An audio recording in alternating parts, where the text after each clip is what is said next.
میں گھبرانے والا نہیں، 7.5 سال یہاں سے قید کاٹ کے نکلا تھا، سچ کے ساتھ ہوں، حق کے ساتھ ہوں۔ پنڈی جو ہے غیرت مندوں کا شہر ہے اور نسلی اور اصلی لوگوں کا شہر ہے۔ ہم کھڑے ہیں سچ کے ساتھ، عمران خان کے ساتھ کھڑے ہیں۔ اور اب مریم صاحبہ کہتی ہیں کہ میری یہ حکومت نہیں ہے، یہ شہباز کی حکومت میری نہیں ہے۔ ہم بھی یہی کہتے تھے کہ نون اور شین اور ہے۔ شہباز کہتا ہے میں دن رات کام کرتا ہوں، اور بھائی دن کو کام کرو، رات کے کام چھوڑ دو۔ رات کو کام کرتے ہو، پٹرول مہنگا، آٹا مہنگا، گھی مہنگا، 88 وزیروں پہ قوم تھوکتی بھی نہیں ہے۔ اللہ نے چاہا اب اس ملک کو اللہ کے بعد صرف عدلیہ بچا سکتی ہے اور کوئی نہیں بچا سکتا۔ ہم تیار ہیں، میں اپنا آدھا سامان چھوڑ رہا ہوں، اگر کال ہو کے پھر واپس جانا ہے تو سب سے پہلے گرفتاری میں دوں گا۔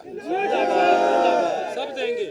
ایک منٹ یار، اور ہمارا فرض ہے، ہم نے ایوب خان کو گرایا، ہم نے یحییٰ خان کو گرایا، ہم نے بھٹو کو گرایا، ہم نے نواز شریف کو گرایا۔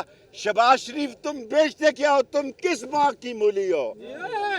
آپ نے 2 دن مجھے 2 راتوں کو 2 دن اور 2 راتیں میرے پہ بھاری تھی، لیکن میں اللہ کے نام پر ان لوگوں کو معاف کرتا ہوں جنہوں نے مجھے ہائیڈ آؤٹ میں رکھا۔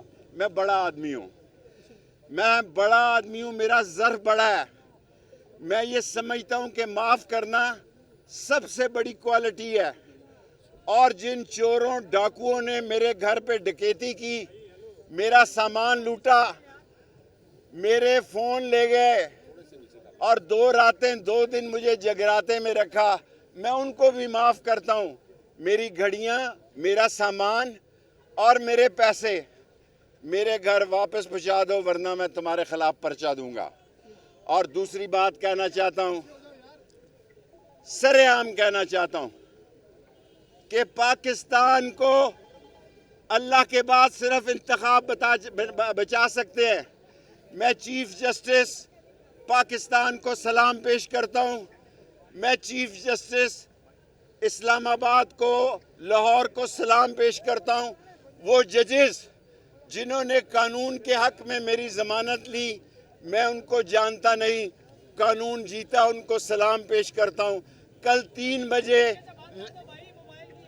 بجے کل لال حویلی کے باہر اپنے لوگوں سے خطاب کروں گا۔ سب کا شکریہ، میڈیا کا، خاص طور پر میڈیا نے میرے جیسے انسان کا ساتھ دیا، سارا میڈیا، میری کسی سے لڑائی نہیں ہے۔